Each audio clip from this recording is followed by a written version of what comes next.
I'm very privileged and excited to announce my colleague, Yoli McCready, as today's speaker. Yoli is a PlanetRetail RNG analyst based in London. She holds extensive knowledge and expertise on omnichannel retail, having led a variety of research projects, including PlanetRetail RNG's running strategy and key capabilities reports. She's also managed and delivered a number of advisory projects around topics of digital capabilities, store innovation, global channel development, and much more. Yoli is a graduate of Babson College in Wellesley, Massachusetts, with a BSc in Strategic Management. Yoli, over to you. Thanks, Paul. Good morning and good afternoon, everyone, and thank you for joining our webinar today. We will be covering major consumer electronics developments to look at how consumer electronics brands can grow their revenue in an e-commerce driven world. This topic is sort of top of mind for us because online sales account for a greater share of the CE sector than almost every other retail sector. As a whole, consumer electronics brands were relatively early adopters of e-commerce as shoppers really embraced the concept of what we call showrooming, whereby sort of shoppers test a product at a physical store, but then they go online and sort of look for the lowest price and then ultimately buy it online. However, despite the relative maturity of the consumer electronics sector, online, the sector really continues to evolve rapidly to sort of best serve today's on-demand shoppers. And so this is sort of part of what we will be covering today.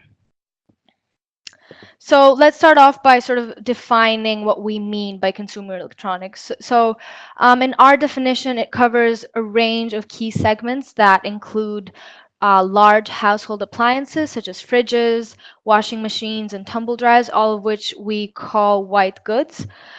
Portable household appliances such as electric fans, microwaves, and cleaning equipment, which we like to call brown goods. Devices such as televisions, smartphones, wearables, digital cameras, and voice assistants. And finally, office equipment, which includes things like printers, scanners, projectors, and so on. So let's start off by looking at some of the data. So we can see here that spending on consumer electronics is increasing across all regions around the world, albeit at varying growth rates, of course. Asia Pacific has by far the greatest consumer electronics spend and is exhibiting the highest growth with a 2018 to 2023 CAGR of 9.6%. It will also contribute 56% of global consumer electronics spend added by 2023. Latin America and North America, as you can see here, are really showing sort of the slowest growth across all the regions with 2018 to 2023 CAGRs of 2.7 and 4.7 respectively, although North America does have the second largest spend across these regions shown here. And finally, although Middle East and Africa will have the lowest sales in 2018, the region is expected to see growth of 8.7%, which is the second fastest after Asia Pacific. So this sort of, in our opinion, presents a significant opportunity for consumer electronics retailers and brands. Looking at the competitive landscape, we can see that of the top 10 global consumer electronics specialists, 4 are based in North America, 3 are based in Western Europe, and 3 are based in Asia. Consumer electronics specialists are expected to exhibit moderate growth over the next 5 years, with few sort of major shifts forecasted among the top 10 global players. While competitive challenges are limiting the sort of overall growth, e-commerce represents a growing share of most of these top consumer electronics specialist sales, which really sort of requires us to rethink how are these retailers going to redesign and sort of change the role of their physical stores to sort of complement the online experience as well. As expected, Apple leads the sector with estimated sales of 78 billion in 2023. And it's very interesting to note, as you can see here, that it's the only retailer whose online and in-store sales rival each other, almost sort of breaking it down to 50-50. And as you'll see, no other retailer here does that. Most of them here, the online sales account for between 0 and 20% of total sales, which really shows that Apple is sort of ahead in the online game. Second highest in terms of sales is, of course, the US giant Best Buy, while second highest in terms of growth is a Chinese player called Suning, as I'm sure you know, which has a very healthy CAGR of 6.5%. However, due to increased channel blurring in recent years, a substantial amount of global consumer electronics revenue has moved to some of the largest global players that are not necessarily specialists in consumer electronics. So they are taking share from specialists because of their scale, because of their sort of expansive ecosystem, their sophisticated capabilities, and so on. So these are a few of the things we're going to look at in the next few slides. E-commerce players such as Alibaba and Amazon will have obviously a very large impact on the consumer electronics category through 2023, especially as they sort of invest more in fulfillment capabilities and sort of remain relentless on having the lowest prices and creating more competition around that.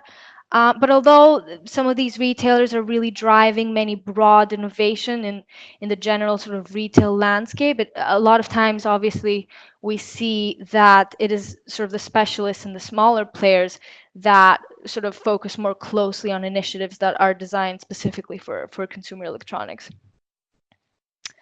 So to consider sort of the shopper behavior and how that is affecting the consumer electronics sector, we know that after housing, consumers allocate the biggest share of their spend to food.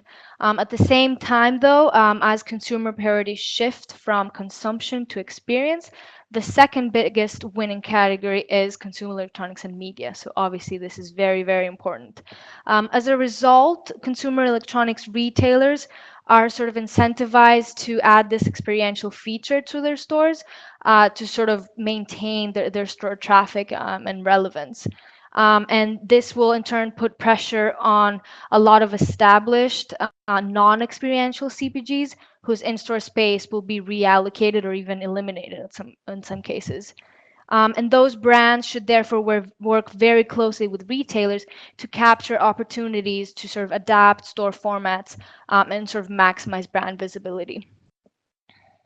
And finally, to look at the e-commerce perspective and how it will continue to take share from store-based sales. Currently, 31% of electronics and 34% of office supply sales in the US are online, which is relatively high compared to the other categories shown here.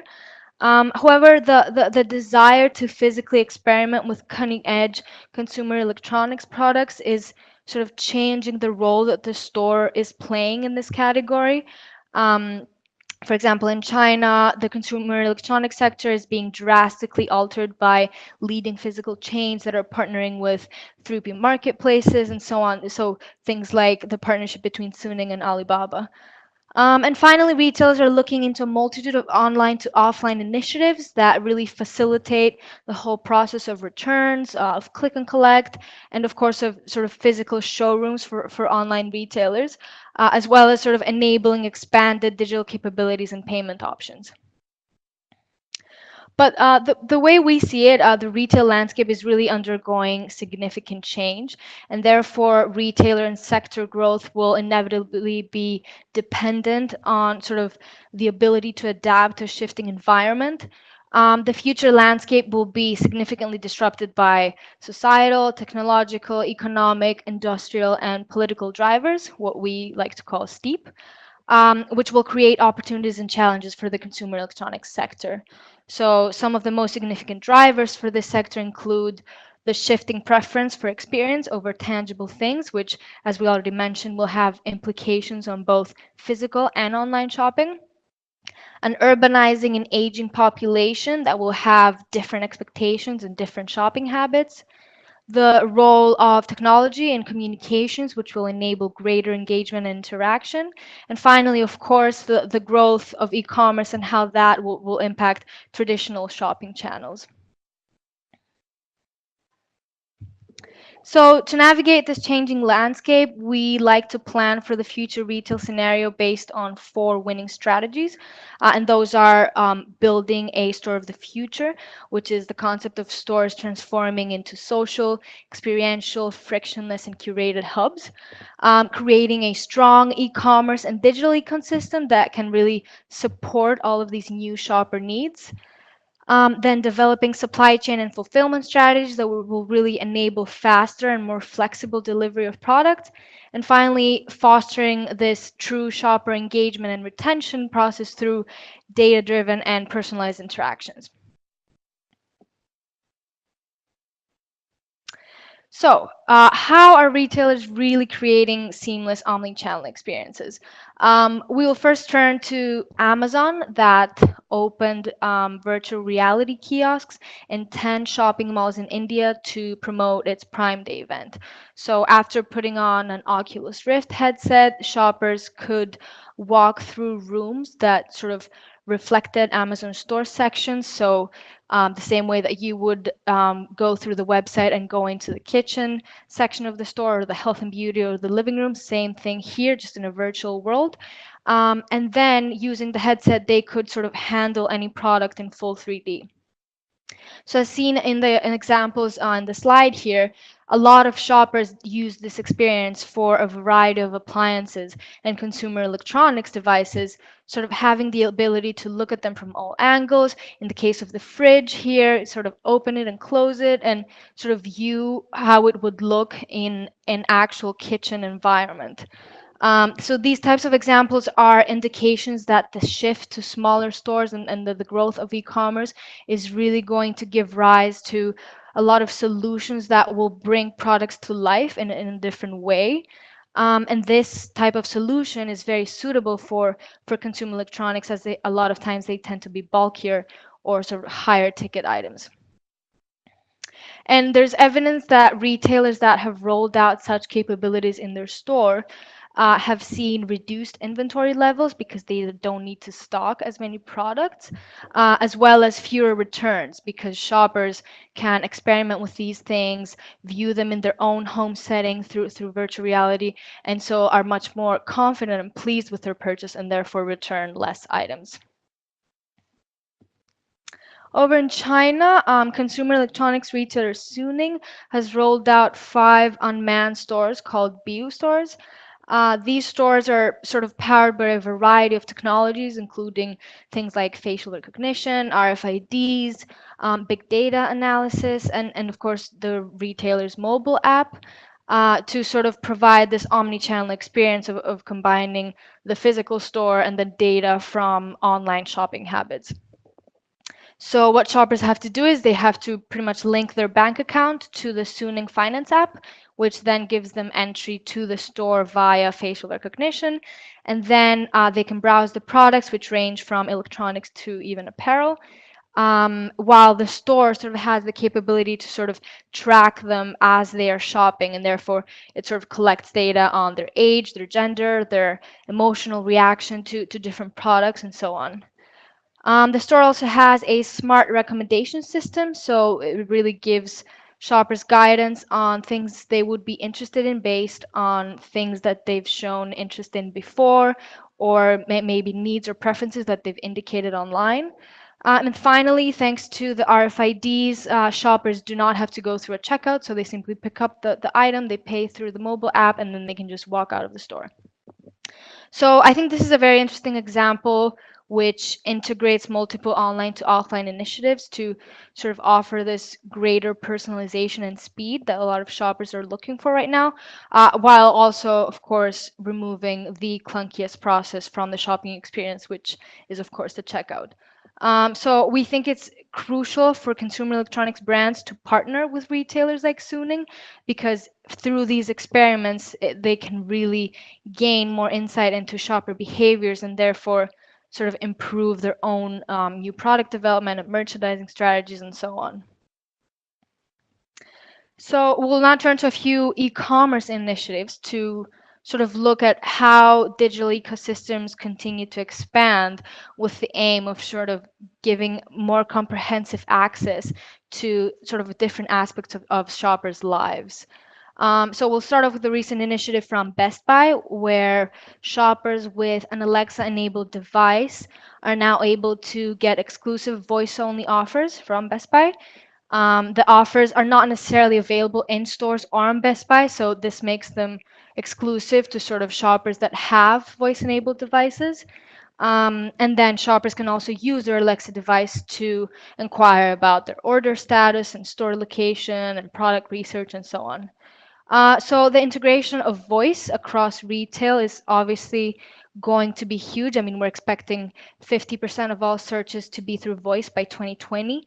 And so this whole drive is really making retailers want to adopt innovations that make the process of online ordering more accessible and more convenient. And this is what Best Buy is really trying to do here, is try to really get ahead of this new development.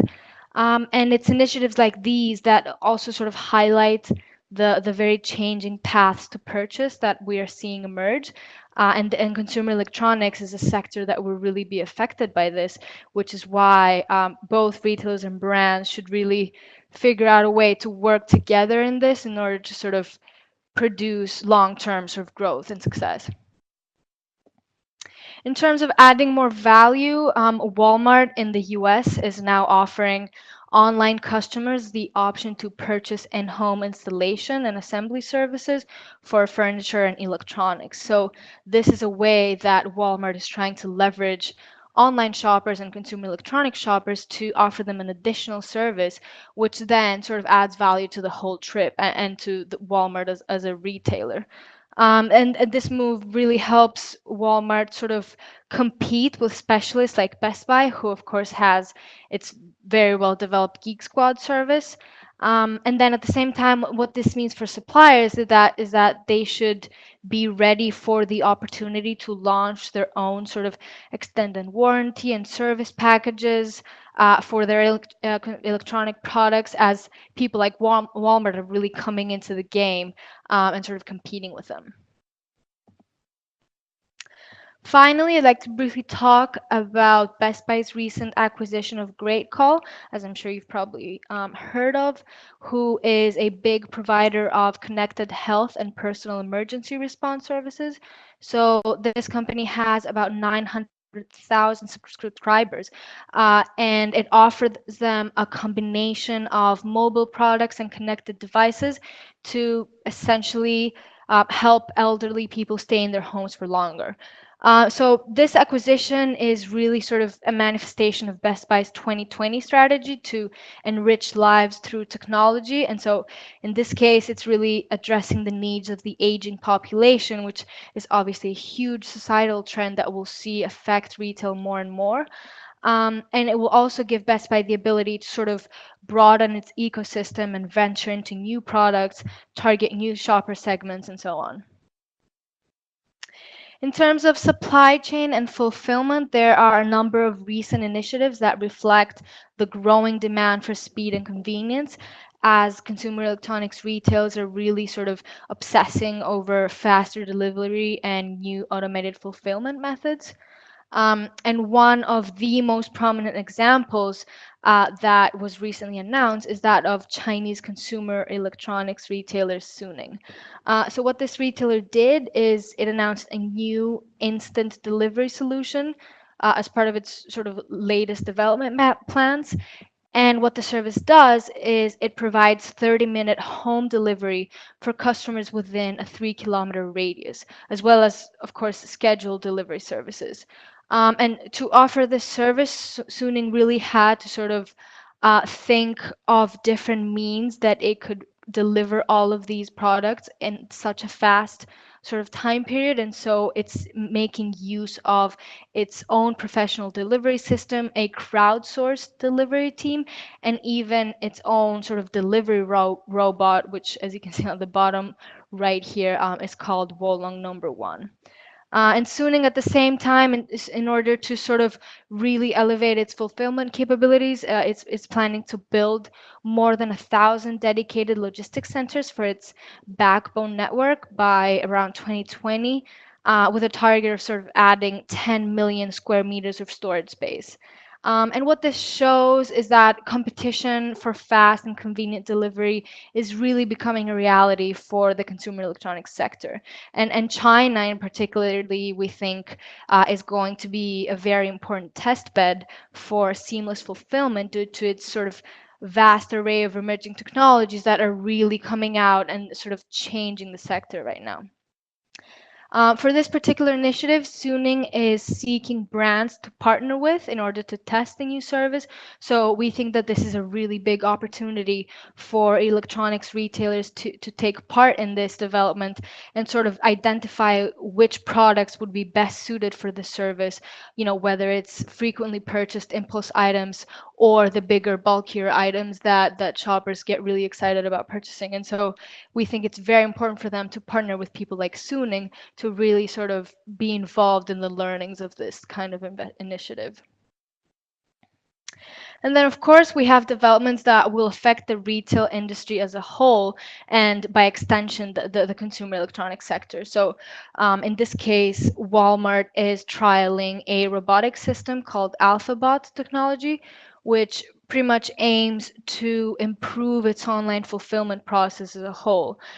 So they'll have robots working behind the scenes to automatically bring items from storage to associates who will then sort of consolidate the online order. And the big benefit of this is that it really saves an enormous amount of time for associates so that instead of walking the aisles, aggregating all the products, they can focus on sort of customer service. And this type of technology is, I think, particularly well suited for consumer electronics because of sort of the bulky and large nature of a lot of appliances that can be hard to transport or difficult to sort of manage in a busy sort of warehouse. Um, this system is actually going to be tested in a 20,000 square foot extension of a Walmart supercenter in New Hampshire in the US. And then if it is successful, will obviously be rolled out to other locations. So naturally, what we continue to see is that this explosive growth of online shopping is really putting retailer supply chains under great pressure to become faster, more efficient, and better. And Walmart is really seeking to lead in e-commerce fulfillment and of course has a competitive edge here as it can leverage its expansive store estate and a lot of the innovation that it's working on. However, along with all of these new solutions come new sort of expectations around packaging and labeling. So suppliers really need to think about how they need to change their processes to sort of proactively be more compliant with these types of technologies and obviously sort of succeed in the long term. And finally, I think we should take a quick look at a few strategies that brands have been executing to sort of really win from the future growth of e-commerce. Brands, I think, as I already mentioned, really need to work with retailers right now more than ever to really develop these solutions together and have sort of shared gains from these test and learn opportunities. So an example of this is Samsung. And what Samsung did is it rolled out a new connected store solution. So essentially, it's a solution that helps retailers harness shopper data to design and deliver a very targeted experience. So what it does is it gives retailers a platform to create a pop-up store for a specific purpose. So whether that is to capitalize on a seasonal trend or to host a new product launch and sort of collect customer feedback and so on. And so through this pop-up that is enabled by Samsung, a retailer can then have access to very specific insights, such as very accurate traffic, dwell time, demographics, all of which are measured for very specific times and areas of the store. So the data is very accurate and very specific, and therefore very sort of actionable for retailers. And it really gives them a better understanding of the customer journey and the customer sort of behavior in the store so that they can then better inform their own product placement, the staff scheduling, the inventory management, and so on. And finally, we have another example by Walmart, who set up a 5-year partnership with Microsoft that will see both businesses work together to sort of ramp up Walmart's cloud, Internet of Things, and artificial intelligence capabilities. And as a result of this, Walmart will really be able to scale its global omnichannel ambitions and make sort of smarter decisions about its stores. And all of this is obviously in part a result of like retailers and tech players trying to curb the influence of Amazon Web Services, but at the same time it shows that in the future there will obviously be a much more data-driven shopping experience that will really combine sort of what shoppers are doing in the store and online. And so we expect this to really affect all categories, but also very specifically consumer electronics as a whole.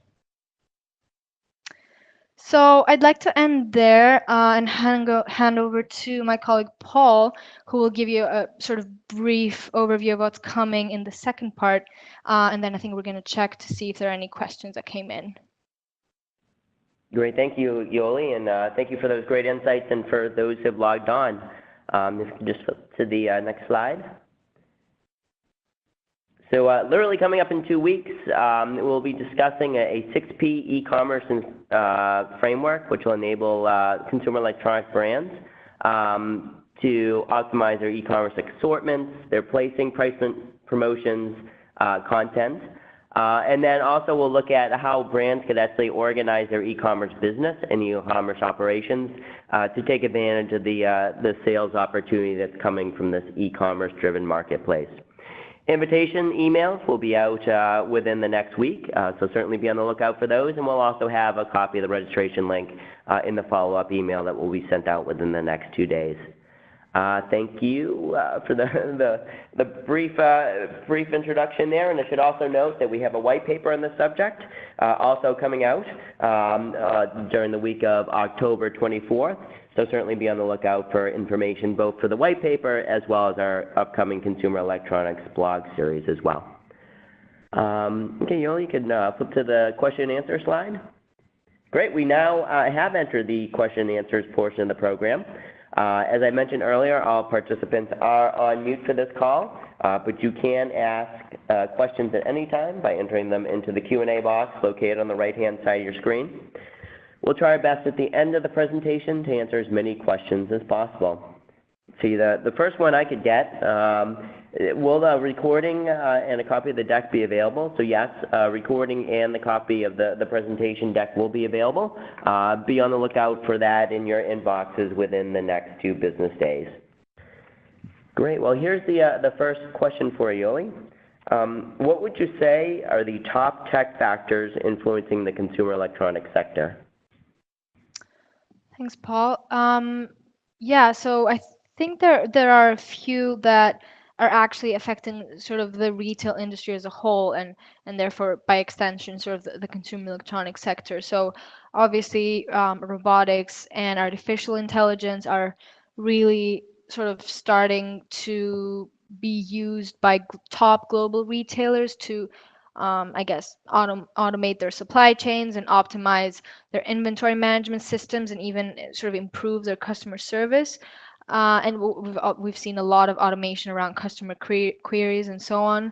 But then other than that, I think that the Internet of Things is really going to take over to really enable the sort of growth of connected home products, which will obviously have a huge impact on how shoppers buy things, and as well as the types of data that retailers can collect. And then there are also, of course, less disruptive technologies such as augmented reality, which are obviously cool and exciting in theory, but in my opinion, have much fewer actual real applications in retail. So they may be useful for sort of an experiential aspect of something, but they don't really, I think, right now have the capability to convert sales at a rapid pace or anything like that. Great, thank you. Speaking of new technologies, how would you recommend suppliers prepare for voice and voice commerce? Yep, great question. So obviously, voice is really growing in popularity and will continue to grow. So I think that suppliers really need to make sure that their products are ranking high in voice-enabled search results, similarly as they would make sure that they rank high in normal search results through a browser. So I think that they should really make sure that they're taking part in voice-related initiatives so they can understand what types of trips shoppers will use voice for and so on. And I also think that suppliers will have to sort of build their own internal expertise of voice to start creating sort of marketing solutions and building their own voice skills, as they're called, to really control the performance of their products on smart devices. Great, thank you. And which consumer electronics retailer do you think is testing new initiatives the most? So we've seen a lot of experimentation in consumer electronics recently, which is actually really exciting. Um, but I would say that a retailer that I've seen consistently try new things recently is MediaMarkt Saturn, which, as you probably most of you know, is a huge CE player in Europe. And we've seen them test a lot of sort of checkout-less solutions. So first in Austria and now in Germany, um, what they're doing right now is they're allowing shoppers to try out mobile checkout for only the headphone department. And so essentially they can scan a product themselves with the app. Then through this technology, they can deactivate the anti-shoplifting system themselves, and then they can pretty much pick up the product and leave the store. So obviously very exciting things like that that are happening throughout retail, but it's very encouraging to see things like that happen for specific consumer electronics retailers as well. And then obviously people like Suning in China, as we mentioned, are doing a lot of things around supply chain, using data from its online shoppers to improve the shopper experience and so on. Wonderful. Thank you, Yoli. Looks like that just about rounding us up for this afternoon or today. Few quick housekeeping items before we begin. Before we end, there will be a survey which will appear in your window as you exit today's webinar. Please do take the time to let us know your thoughts on the webinar, and certainly provide us some feedback in terms of future content you'd like us to cover, whether it's webinar format or even white paper format as well. There's also an opportunity for you to get more information on one of our brands, and as a special thank you for filling out the survey, you'll get a copy of our newest white paper, Turning Amazon Traffic into Amazon Sales. Thank you all once again for joining us today. For more information on PlanetRetail RNG's last mile fulfillment and consumer electronics advisory services, our Amazon Sales and Share Analytics, or e-commerce content search and localized e-commerce availability, or your e-commerce and in-store pricing and promotion analytics, please feel free to visit clavisinsight.com/Ascential e-commerce family, or simply request for more information on one of those product lines as part of the post-event survey. Once again, thank you, Yoli, for a wonderful presentation. Certainly be on the lookout, everyone, for the slide deck and recording. And as a reminder, hopefully we'll see you again on October 18th for round 2 in this webinar series, the 7 ways that consumer electronics brands could drive e-commerce sales. And hopefully you also read our upcoming white paper on the topic as well. Thank you all, and have a wonderful rest of your day. Goodbye.